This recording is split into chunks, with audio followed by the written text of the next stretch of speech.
Thanks so much, everyone, for joining us today. I know how busy things are for employers at the moment, so it means a lot that you've taken the time a few weeks out to Christmas to be here with us.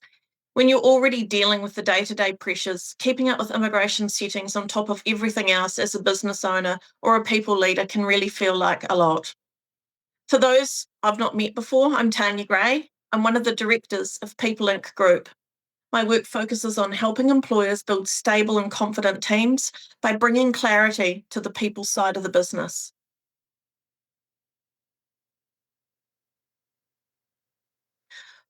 For anyone new to us, People Inc. Group brings HR software, recruitment, and immigration all together in one place to keep it simple.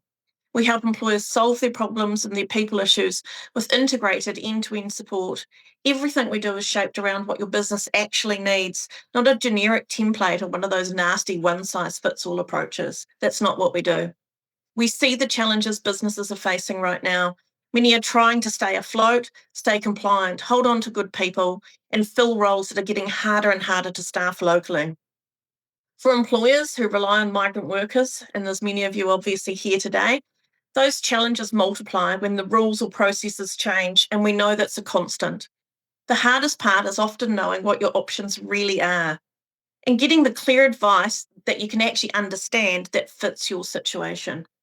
This is where our approach makes a difference. We look at the whole picture from your HR foundations and workforce planning through to recruitment and immigration pathways. Seeing how these pieces fit together helps you stay ahead of issues, be proactive, reduce last minute stresses, and make decisions that will keep your business running smoothly. And that's what everybody wants.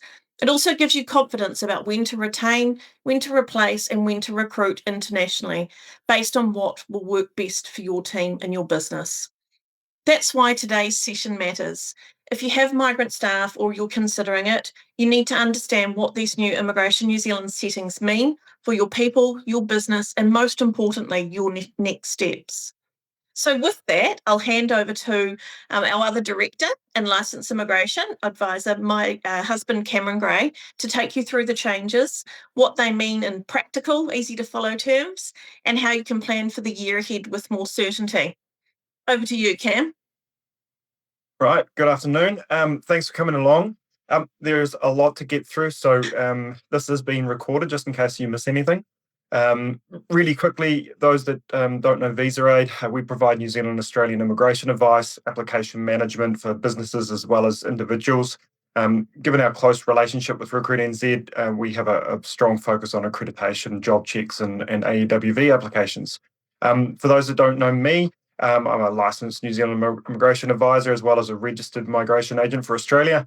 And I've been in immigration for around 20 years now, starting out as an immigration officer. Nowadays, I just basically deal with businesses and providing guidance in everything immigration.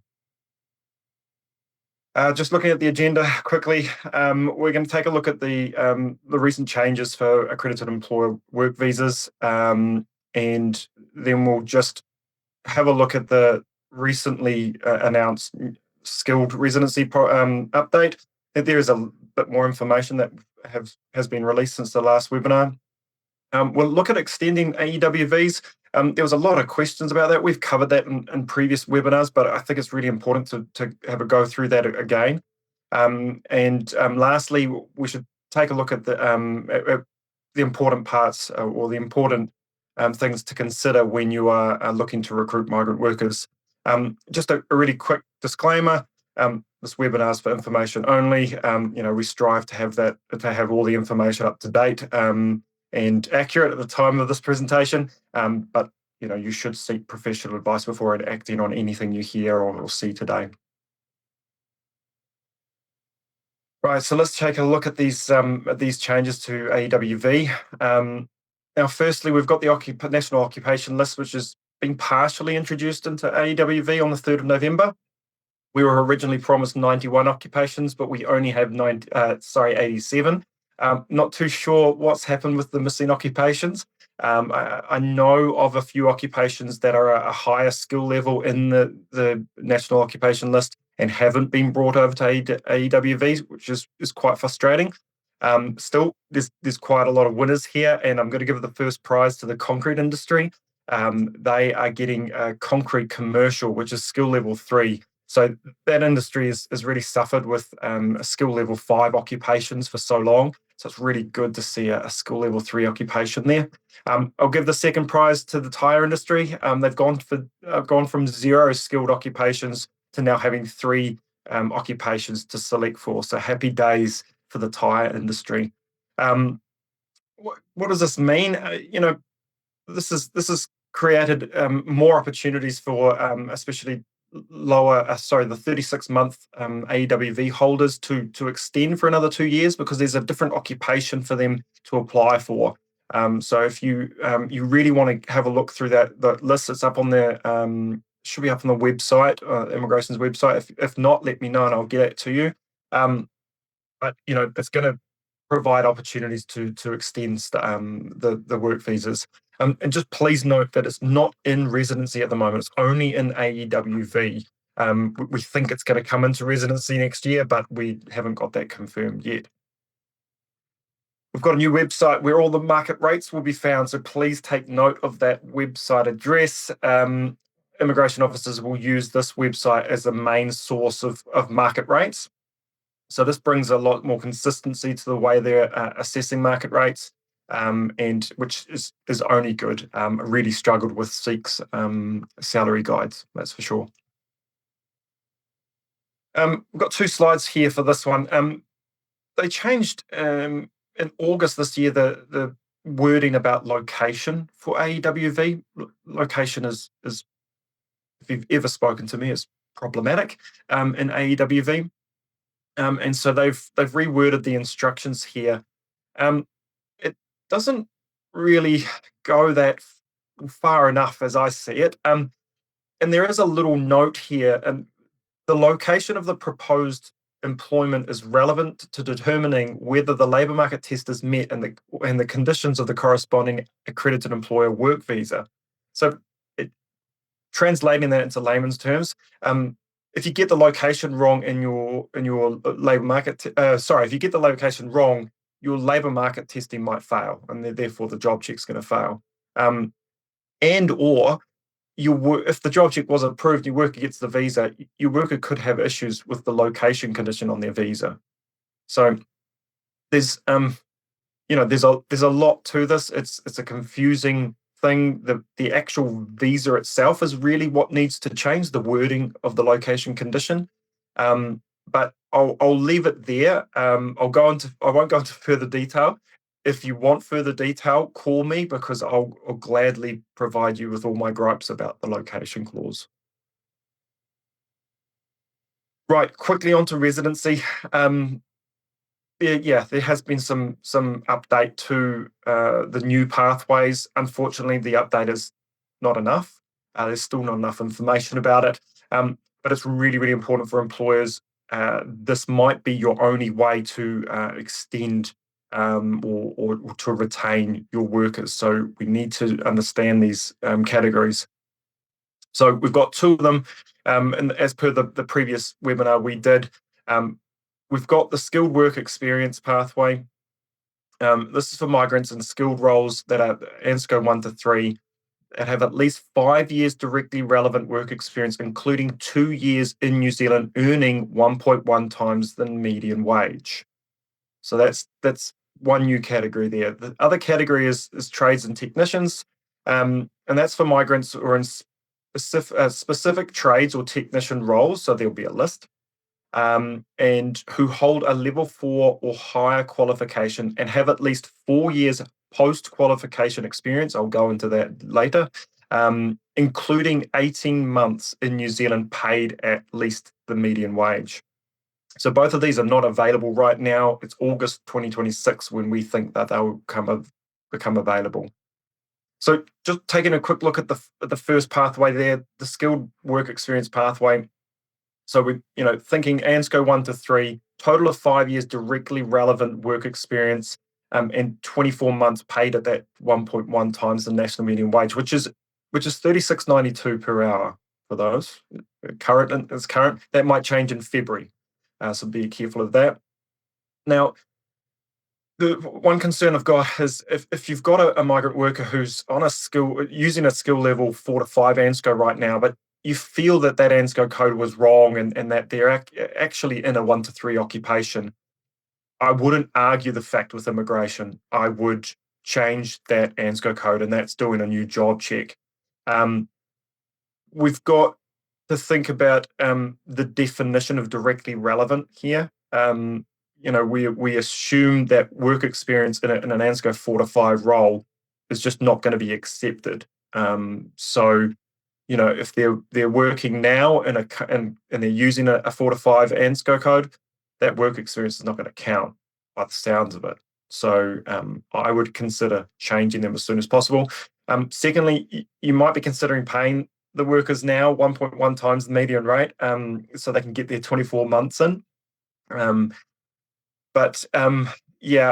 You've got a red and amber list that could rule out certain occupations, and we won't know more about that until next year. In fact, we don't know when in next year we're going to receive that information. So risky, but it might be worth taking the risk. Looking at that trades and technician pathway, they've got to have an occupation on the occupation list, which is not announced yet. But we know these occupations will be ANSCO 1 to 3. Must have a qualification that's comparable to a level 4 or higher in New Zealand.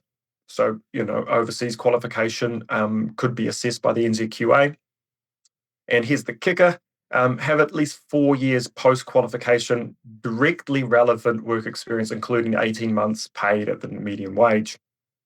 And they must not be on the red or amber list. Now, the post-study work experience is going to straight away rule out anybody who's in New Zealand that wants to go and study the level 4 to become eligible. They won't have enough time. I don't think so. So it's not very helpful to employers who are looking to avoid losing their migrant workers after these stand-down periods. So, most of the workers who are currently in New Zealand, they're going to look at that work experience pathway as their option, and that's the higher pay. So, you'll be getting knocks on your doors for pay rises. There's still so much information that we need about these applications. So the one main concern I have is the terminology directly relevant. We don't see directly relevant being used in immigration, in New Zealand immigration. We see it in Australia, and it is a very restrictive way of looking at work experience. Be careful of that one as well. Just looking at the other skilled migrant category changes that will come into effect in August. We've got a reduction in time that a migrant would need to work in New Zealand to be able to meet the requirements. I won't go into all of it, but you can see the new requirements there on the slide. So just to explain, some on the top there, if somebody holds a PhD or master's or has occupation registration that required 6 years of training, or you're being paid 3 times the national median wage, New Zealand wants you right away. No need for New Zealand work experience. You could apply and they'll grant you probably within 3 months. On the other end of that scale, a migrant worker that would need at least 2 years New Zealand skilled work experience if they're basing their first 3 points on occupation registration that required only 2 years of training, or they're paid at least 1 point times the national median wage. Remember that skilled work experience needs to be post-occupation registration or post the 1.5 times the national median wage or 2 times the national median wage. You can't include work experience that has happened prior to getting to those points. We've got a wage rate change, which is fantastic, and this will come into effect in August again. So it's been pretty frustrating. An applicant who meets skilled migrant category goes to make an application, but before they make the application, they actually have to earn the national median wage that's in place at the time of application lodgement. So it means that their work experience is all counted. They've had the right pay during the work experience, but they need a little bump. And that, yeah, it was frustrating for employers. So that's going to be taken out. They can just, if a migrant meets the wage requirements for their New Zealand skilled work experience, they can stay on that rate all the way to residency approval. And that makes it a lot more straightforward. And finally, INZ sent out a message via email, and amongst some extremely irrelevant information. So most people just missed it. It was stating that from August 2026, AWV holders could extend their visas for 12 months past the maximum continuous stay period where they're on a pathway to residency. So up on that slide, they'll only consider those that are reaching their maximum continuous stay and need up to 12 months to meet the skilled SMC work experience requirements, and they meet the relevant wage rate. So this has been on the cards for, I don't know, since accreditation opened. And yeah, it's amazing. That's exactly what we need. Well, it's what we needed. It's not exactly what we needed. My question is, why doesn't it cover work to residence? If you've got somebody on their 4th year of their AWV and they finally get a green list occupation that's going to require them to work for 2 years to meet the requirements, why wouldn't you make it available to them? I'm not too sure. And yeah, those that are applying for SMC that need, say, 2 years to meet the work experience requirement are going to miss out on this extension. It doesn't make sense. So we'll soon find out who this is going to apply to and who it won't. Really quickly on English. English is really important for employers to understand. That this is something that's coming up time and time again. And really important for you to know now, because if you're looking at paying them 1.1 times the national median wage, or to get them to a stage where they're eligible for residency, you've got to consider English. And if their English is not good enough right now, you've got to get them into lessons. So we've got 2 slides here for the English, this exemption kind of to the English requirement.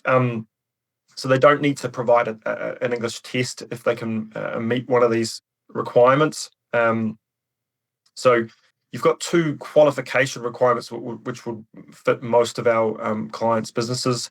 So that level 7 gained in one of the countries below, which is that Australian, Canada, Ireland, New Zealand, United Kingdom, and United States.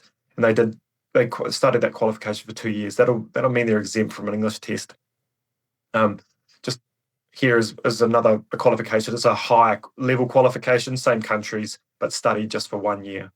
So there are ways to get around the test, but they're very, very minimal. So the English test requirements, if a test is required, there is a high standard. And the example that I have is I guess IELTS. Overall score of 6.5 is quite high. 6 is considered as somebody having competent English.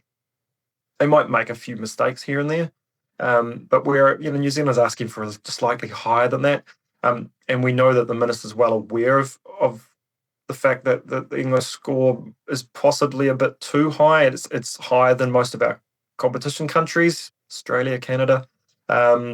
So I wouldn't be surprised if we see a bit of a change there, but it wouldn't be by much. So we're going to move on to this, extending these AWVs. Again, we've gone through this a couple of times in our webinars, but it's still ongoing. There's not many to go now. Everybody, most of our clients have extended their AWVs, but there's still a few hanging around. So I'll quickly go through this. There is a lot here. Again, it's been recorded. Hopefully, we'll capture it in the recording. So we've got this maximum stay period, right? The stand down period that's going to come into effect. And so when an AWV holder reaches a stand down period, they're going to have to spend 12 months outside of New Zealand. Even if they jump on a visa, like a visitor visa or a student visa, it doesn't restart that. They have to actually be physically outside of New Zealand for 12 months. So employers, are set to lose their migrants after 3 or 5 years, unless they can apply to extend or apply for a different visa or manage to apply for residency. Just for skill level 1 to 3, they can usually extend. It should be pretty straightforward. The things to look out for really is the minimum skills threshold. And that's going to catch or has caught out quite a lot of people. So they've got to have sufficient evidence of at least 2 years relevant work experience, or they've got the level 4, a relevant level 4 qualification, or it's higher, or they've just got a bachelor or higher degree. It doesn't have to be relevant to the qualification. There's some exemptions to minimum skills threshold. You've got people on the green list and meet the requirements of the green list. Really important, must meet the requirements. They're exempt. Those with high remuneration, 2 times the national median wage, will be exempt. And some occupation registration. So the word is may, and I've put that in red there. Immigration may consider the minimum skills threshold is met if they've got full or provisional registration, and that was specified in the job check. So if you haven't specified in the job check, then that wouldn't meet, and so they'd have to meet minimum skills. So it's complex. There's a lot to think about in minimum skills, and we'll get into suitably qualified shortly as well. So back to looking at reusing the tokens, but this is for the occupations that are in ANZCO 4 to 5. So if they're staying in that occupation, they must have lodged the application within this band, this 21st of June 2023 and the 6th of April 2024. So if you find that they have done that, then they might have met that requirement to use the token. If they didn't lodge, then between those dates, you could look at whether they're a green list occupation. They might be able to do it just purely having an occupation on the green list. Or they might be in an eligible sector agreement or paid 1.5 times the national median wage. So you can, there's a lot to consider there. I think the main consideration is lower skilled. So if ANZCO 4 to 5 requires English. So if your work is in a 4 to 5 role and you can reuse the token, you've got to think about English as well. And that's why most employers will like to look at ANZCO 1 to 3 and try and change their occupation.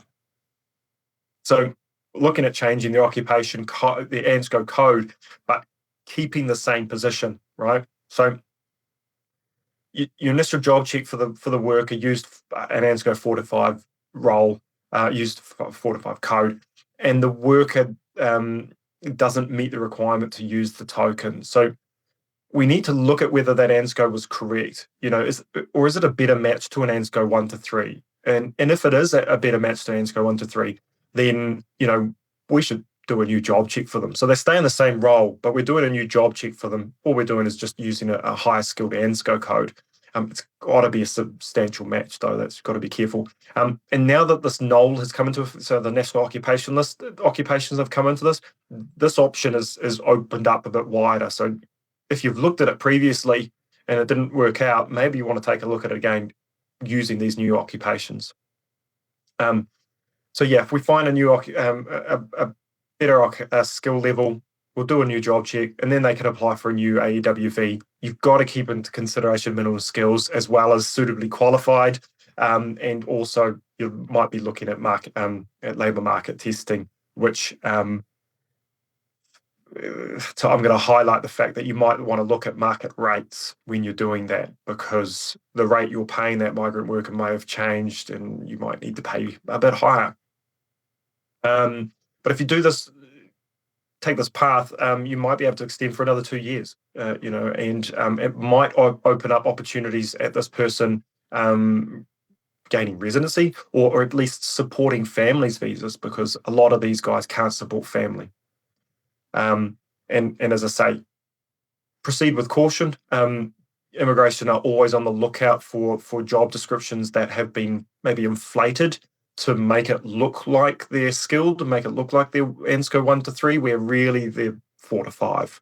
So just be very, very careful there. if all else fails, can we promote the worker? By getting them a higher skilled role, we should be able to extend their visa.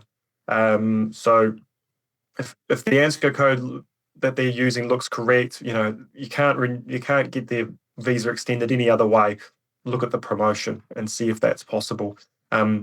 Again, minimum skills threshold and suitably qualified market rates, all of that needs to be considered, and their relevance, their work experience, previous work experience. If you're trying to use that to be able to say that they are suitably qualified for this job, it must be relevant. So it means a thorough assessment of their situation.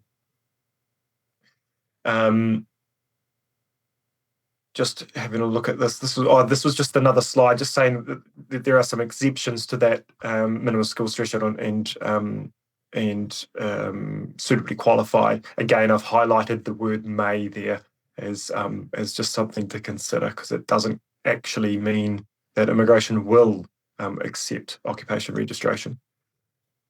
Finally, the last option really is if to extend their AEWVs is to look at the partner. If your AEWV worker has got their partner here in New Zealand, they are working, can we swap them over? Can we get the partner to get an AEWV, and then can we have the partner, your worker, apply for a partner visa? That could get them another 3 to 5 years if that worked out. It's not often that we see it's possible, but it's definitely something for you to consider.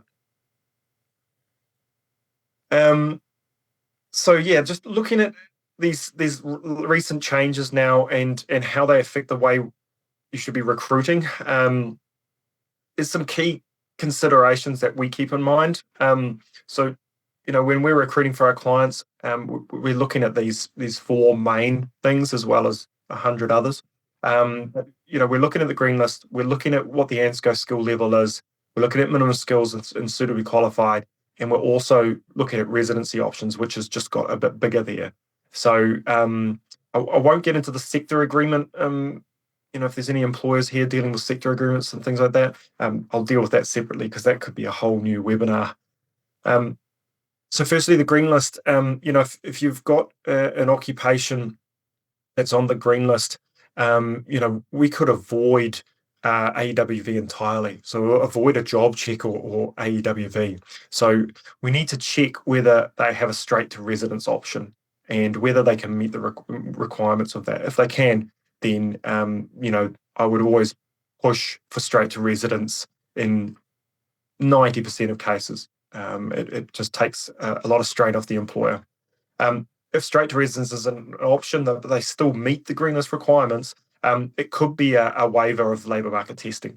So if you're doing a job check, you might not need to advertise for it. So yeah, firstly, look at the green list. Secondly, the skill level. Obviously, those with 4 to 5 roles is not as appealing in the immigration world. You've got more additional requirements, shorter visas. It's just, if we can avoid that, we would like to. Sometimes it's not possible, but where we can, we would like to. Skill level 1 to 3 is where you're going to get the most value out of AEWV, and the process is just a little bit more streamlined. Knowing the skill level when you're recruiting means that you can get your advertising right, because it all really stems from the ANSCO. The ANSCO mentions what qualifications or length of work experience is required for somebody to be suitably qualified for that position.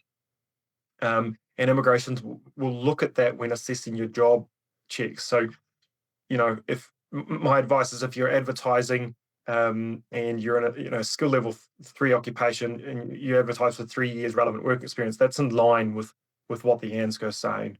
But if you're asking for 5, 10 years, I think 10 years is straying way too far. 5 years, you might get away with it. But bear in mind that the migrant that's applying for that, with using that job check, is going to need the 5 years relevant work experience. So it makes it quite difficult for them. So we're also looking at minimum skills and suitably qualified. And this is huge. I've mentioned it a few times. This is where employers get it wrong. They're often in recruiting themselves, they're finding candidates, probably family members of current workers is the common one. And these candidates, they don't meet minimum skills or not suitably qualified as per for the job check. So you've got to keep that in mind when you find your own candidates. Again, minimum skills requires at least 2 years relevant work experience or that relevant level 4 qualification or higher, or the bachelor or higher degree, which doesn't have to be relevant. They can be exempt from that minimum skills, green list, and they meet the requirements, they're exempt. Or if they're paid twice the median wage, they're exempt. Again, immigration may consider them exempt if they have an occupation registration. So it's important, if you're going to try and meet the 2 years relevant work experience, that your worker has, or that candidate has, sufficient evidence. Immigration are not just going to rely on something like a work reference or a CV. We've seen that in applications. They're going to want the work reference backed up with maybe pay slips, maybe a job description, maybe employment agreements, all of those kind of things. Maybe it's even personal bank statements to show that the wages were being deposited into their account. All of that evidence is going to make it very difficult for immigration to say that work experience is not genuine. So just remember that you've got to look at what kind of evidence they've got before you proceed with a job check for them. Relevance of a qualification or work experience is defined at the moment as being in the same field or industry as the job offered. That's it. We don't have anything more. So if it's in the same field or industry, it should be considered relevant. Believe me, I've stretched that definition quite far in the early days, especially. I'll be very, very careful with candidates that are trying to use a qualification to meet the minimum skills threshold, because you may have put a minimum years of work experience on your advert, which means they are not going to be considered suitably qualified because they don't have that relevant work experience. So do be careful with that. So just moving on to suitably qualified. A migrant is suitably qualified to have the qualifications, work experience, skills, and other specifications mentioned by the employer in the advert or job check application form. Suitably qualified, again, green list, and they meet green list requirements, they're exempt from it. And immigration may accept full registration, occupation registration. Be careful with the way you advertise and what requirements you're putting on that advert. If you put a qualification on that advert and your candidate doesn't have that qualification, they don't meet the job check requirements. They're not considered suitably qualified. So you'd have to redo that job check. Anyway, moving around fast. Lastly, we look at residency options. And this has become even more important with these new changes. So the residency options are going to provide a way of your AEWV holder from avoiding the stand down period. That's basically what you want to achieve. So these are some of the key factors that we're looking at up on that slide there. The standard SMC pathway is the qualification, bachelor or higher, 1.5 times national median wage, or the occupation registration. So if any of the candidates have got that, we might have a pathway through the standard SMC pathway. It's not guaranteed, of course. There's a lot, there's a couple of years of work experience there that's needed, but at least you've got a candidate with the opportunity at getting residency under the current settings. If you're recruiting yourselves, just include these residency options in your recruitment process. We're going to go through questions. I don't think we've got time for questions, unfortunately. I might be able to get to maybe one here. Kim has asked, a few of our migrants have 2 years left on their work visa. Is there a way that we can retain them? Well, I kind of hope I've answered that in this webinar. If they're on 5-year visas, their only option is realistically going to be residency. So you've got to set them up for residency. and that might not be possible. I would look at the partner and see if the partner is eligible for a work visa or residency, and maybe swap them over so that your worker gets a partner visa. Um, that would be the way to do it. If they've got 3-year visas, which is likely, then we could reuse the token, or we'll look at reusing the token. And if they're not eligible, we could look at changing their occupation to a skill level 1 to 3, so a higher occupation, to give them a maximum of 5 years stay. So yeah, that's one of the questions that I could answer. Sorry, I couldn't answer all of them, but I'll send out an email that will have some of the answers, or have the answers to the questions. If you've got any more, just feel free to email me. So yeah, I'll pass it back to Tanya. Thanks, Cam. That was certainly a huge amount of information for all of us, at lightning speed as well. So, hey, look, everyone, it's great to see some really familiar faces and some new faces here. Thank you for being here today, given it's only a few weeks till Christmas.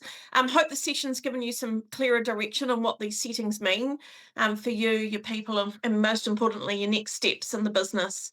One thing we see often is that immigration decisions become harder when the underlying people systems are really unclear. When you can't see where the gaps are, you end up reacting instead of planning. So when we send this recording out, we're actually going to be including a link to our recently updated PeopleLink Group Scorecard. It's a really cool tool. It's a simple self-assessment tool that shows you where your HR systems and general people systems are strong, and also where you might need to focus on to support your migrant staff in the future, planning for 2026 and fewer surprises. It only takes a few minutes to complete. It gives you a clear view of what's working well across your people systems, and where there might be some opportunities to strengthen things. So especially if you are relying on migrant staff. If you have any questions that we didn't get to today, and I know that there were a few pretty big questions that Cam's going to get back to independently, you can reply to the follow-up email that the team are going to fire out through to everyone, and we'll make sure you get what you need. But thank you again, from Cameron and I and the PeopleLink Group team. We really appreciate you taking the time to join us. We look forward to supporting you with your next steps. We know it's not easy. So from the team at the PeopleLink Group, we wish you guys and your families, your teams, a very Merry Christmas. Stay safe, enjoy the holidays, have some downtime, and we'll see you in 2026. And here's to a much brighter year ahead for us all. So thanks, Cam, for that. That was a huge amount of information. On behalf of the team, have a great Christmas. Thanks, everyone.